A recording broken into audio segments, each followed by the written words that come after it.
Commençons par l'attelage de la mélangeuse au tracteur. Veillez à ce que la mélangeuse soit bien droite derrière le tracteur et à son horizontalité afin d'éviter une accumulation de matière à l'avant ou bien à l'arrière de la machine. Une bonne mise à niveau de la Solomix améliore la coupe et aussi le mélange des différents ingrédients.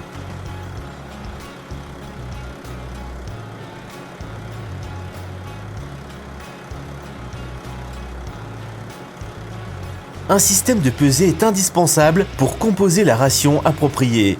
Le système de pesage standard est livré avec le boîtier Triotronic 2810 qui affiche le poids total.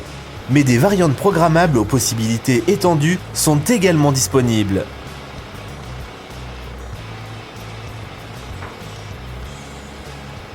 Il est important que les couteaux soient en bon état. Non seulement des lames bien aiguisées mélangent mieux, mais elles requièrent moins de puissance. Cela augmente la durée de vie et permet d'économiser du carburant. Contrôlez donc régulièrement que les lames sont en bon état. Vous voyez ici un couteau neuf et un couteau usé. Les bords du couteau utilisé sont manifestement émoussés. Cette lame ne pourra plus couper correctement le fourrage. Nous vous conseillons de contrôler les couteaux une fois par mois.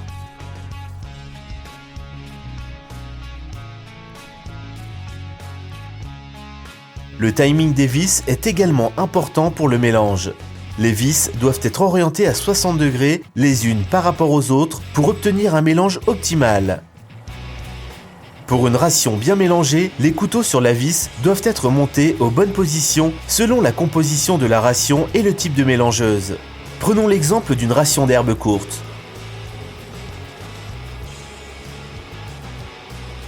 Des couteaux courts sont placés aux positions 3, 4, 6, 7 et 8.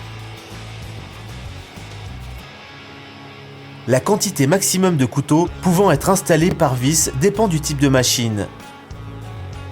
Nous conseillons d'utiliser des couteaux longs pour les rations de fibres longues, non hachées comme de l'herbe récoltée à l'autochargeuse ou des balles rondes.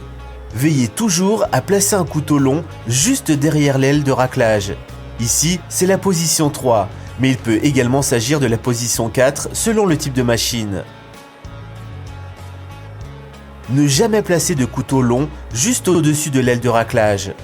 Un éventuel deuxième couteau long devra être placé droit en face du premier, ici la position 1.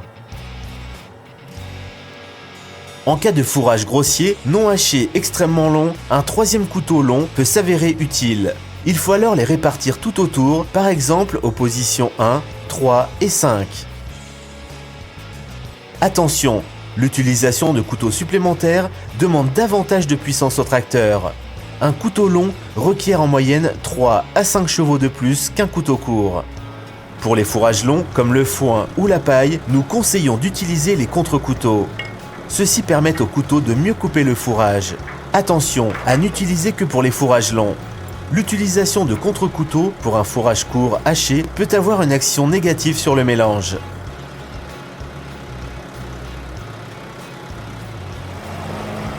Il est facile de limiter les pertes de fourrage lors du chargement de la mélangeuse. Placez la mélangeuse le plus près possible du silo. Vous réduisez ainsi l'espacement et limitez les pertes. Veillez à ce que la mélangeuse soit bien horizontale.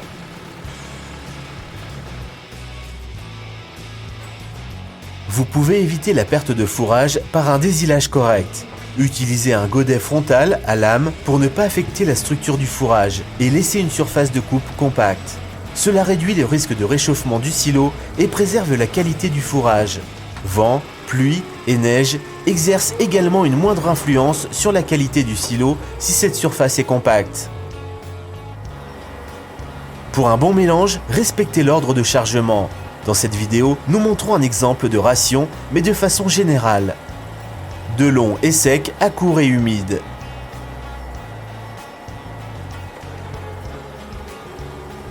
Donc, en premier, la paille et le foin, puis l'herbe, ensuite les céréales, les minéraux et les protéines. Enfin, les aliments additionnels humides, le maïs, et pour finir, éventuellement de l'eau ou d'autres liquides. Les composants doivent être bien coupés, comme les balles rondes ou carrées, et être chargés en premier. Veillez à charger le fourrage au centre de la mélangeuse entre les vis pour ainsi obtenir une répartition homogène du fourrage dans la cuve de mélange.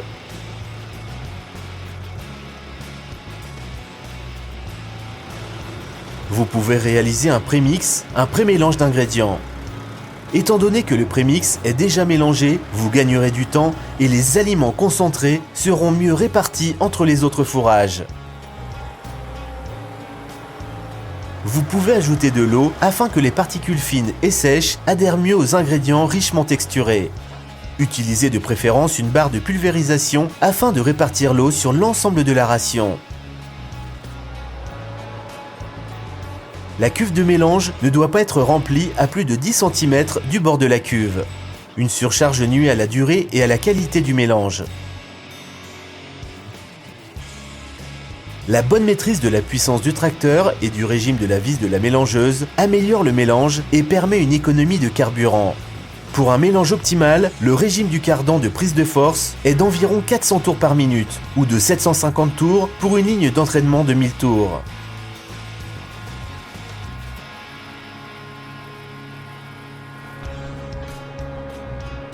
Pour la séparation de l'ensilage d'herbes ou d'autres composants richement texturés, réglez la vis à un régime élevé d'environ 31 tours, soit 540 tours du cardan de prise de force du tracteur jusqu'à séparation du fourrage.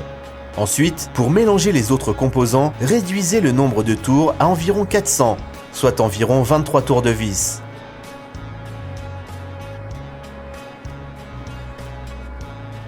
Si vous utilisez un boîtier réducteur, il est important de charger à vitesse élevée afin que les vis atteignent une vitesse suffisante. Ainsi, le fourrage se sépare bien et se répartit facilement dans la cuve de mélange. Si le tracteur n'a pas assez de puissance, le boîtier réducteur peut être rétrogradé à une vitesse basse pendant le chargement.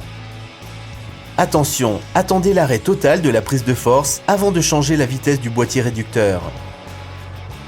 En cas d'utilisation d'un Shiftronic, un boîtier réducteur réglable sous charge, la vitesse de la vis est automatiquement adaptée au point en charge prédéfini.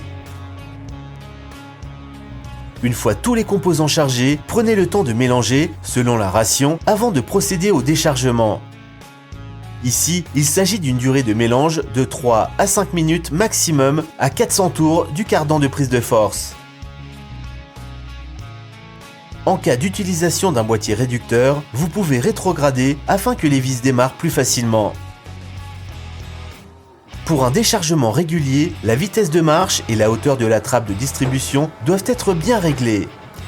Essayez d'éviter que les roues du tracteur et de la mélangeuse ne roulent sur le fourrage. Lorsque la mélangeuse est presque vide et en cas d'utilisation d'un boîtier réducteur, repassez à une vitesse élevée et réglez le cardan de prise de force à 1000 tours afin que la cuve de mélange se vide bien.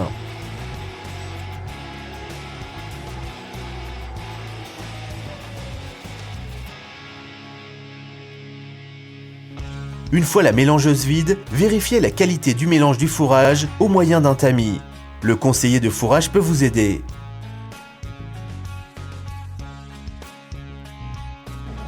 Pour un mélange optimal et une longue durée de vie de la mélangeuse, il faut bien entretenir la machine.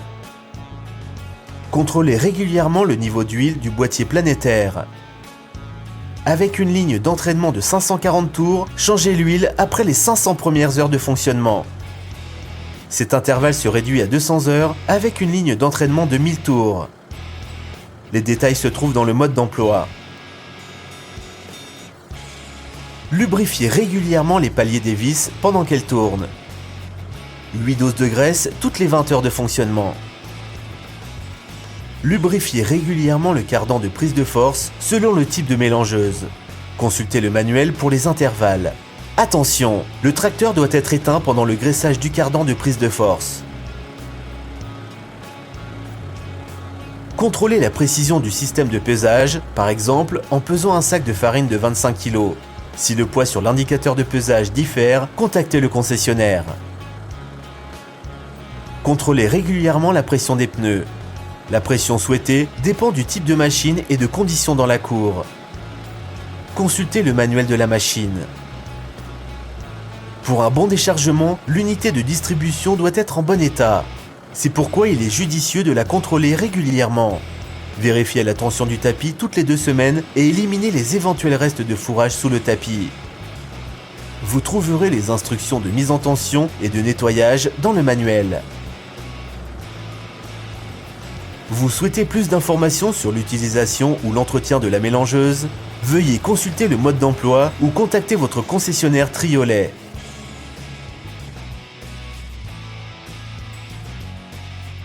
Comme vous avez pu le constater, la bonne utilisation de la machine influence la qualité du mélange. Adaptez vos habitudes pour une meilleure utilisation de la mélangeuse.